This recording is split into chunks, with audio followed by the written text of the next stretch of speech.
os filmes LGBTQIA+, lentamente ganharam maior notoriedade e espaço no cinema mainstream. Obras com essas questões sempre existiram nas entrelinhas do cinema. Mas com a contracultura das décadas de 60 e 70, junto às experimentações cinematográficas que aconteciam nessa época, principalmente com a popularização e difusão do VHS, veio um espaço e um olhar, mesmo que ainda mais nichado, que procurava essas representações. Algo que na década de 80 e 90 explodiu ainda mais. Temos um público que buscava essas identificações de forma muito mais clara. Temos a criação da teoria queer, que gerou o cinema queer, e que, embora ele seja sempre muito ligado aos filmes LGBTQIA+, para muitos teóricos, também representa qualquer forma de não normatividade do cinema. Qualquer forma de ruptura com algum padrão vigente. Então foi toda uma mudança de pensamento, onde vários cineastas buscavam quebrar esses padrões, sejam eles sociais, de gênero, de representatividade e linguísticos do cinema.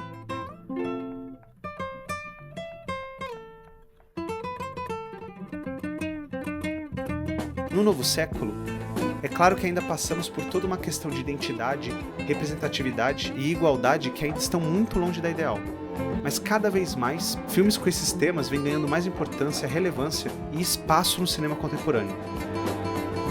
Então nada mais justo do que escolhermos um filme que julgamos ser um clássico pilar neste século para o assunto e que ainda remeta à marginalidade e experimentação de alguns filmes do espetacular cinema queer dos anos 80 e 90. Escolhemos então Mistérios da Carne, do Greg Araki, realizador de algumas das obras mais interessantes do cinema queer da década anterior. Hey, ass-face. What you gawking at?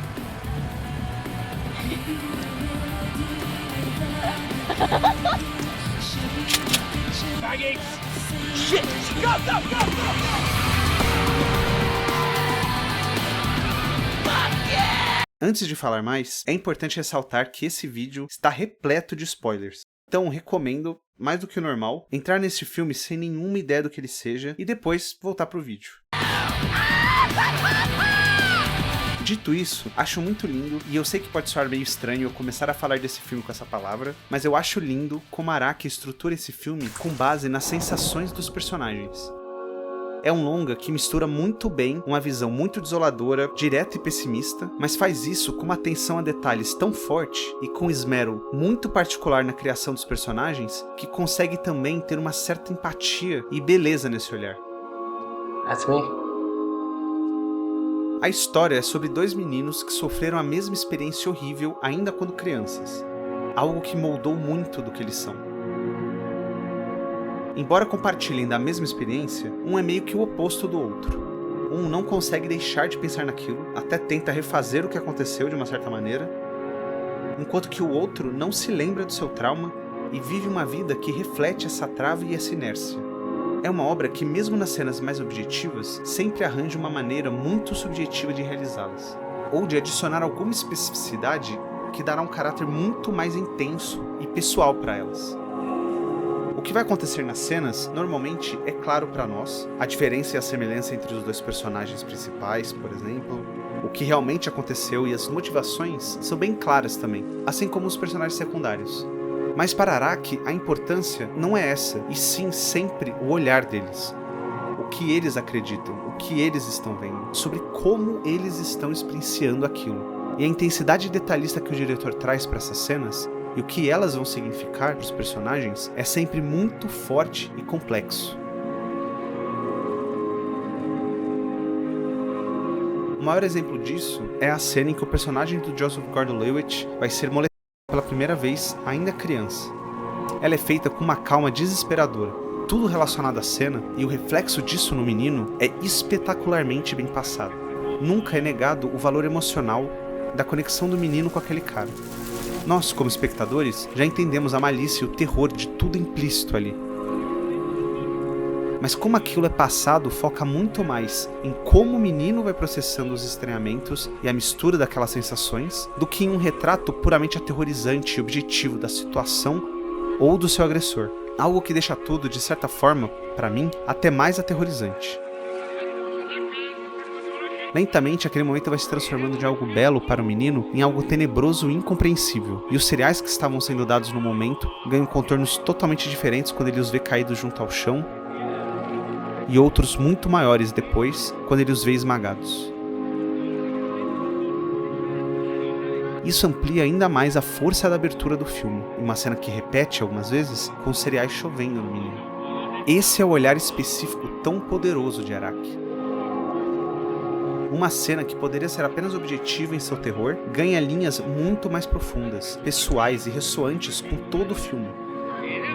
As cenas, também por isso, nunca são gratuitas e parecem que se estendem umas às outras, já que tanto o trauma quanto a conexão dos personagens sempre tem de intermédio não só o ato do abuso em si, mas também uma repercussão sensorial muito bem trabalhada.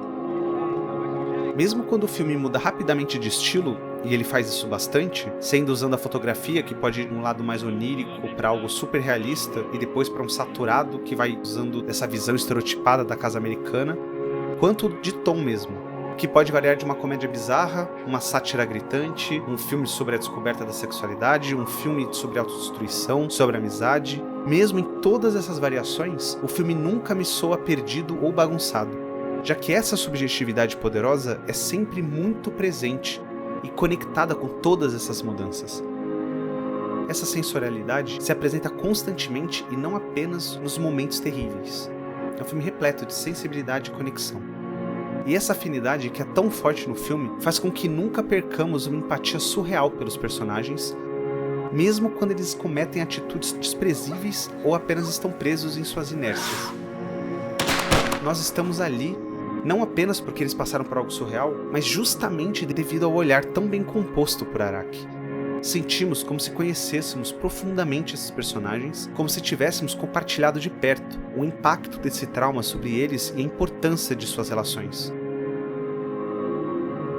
E eu sei também que é um filme que não termina com uma resolução super otimista, com um grande novo caminho ensolarado para esses personagens, e como poderia, mas não consigo deixar de achar bela essa última cena, com ambos juntos, um deles sempre tão fechado, finalmente deixando tudo ir, e o outro sempre tão distante, finalmente sendo absolutamente empático, justamente no lugar onde tudo aconteceu, com ambos ressignificando aquele espaço.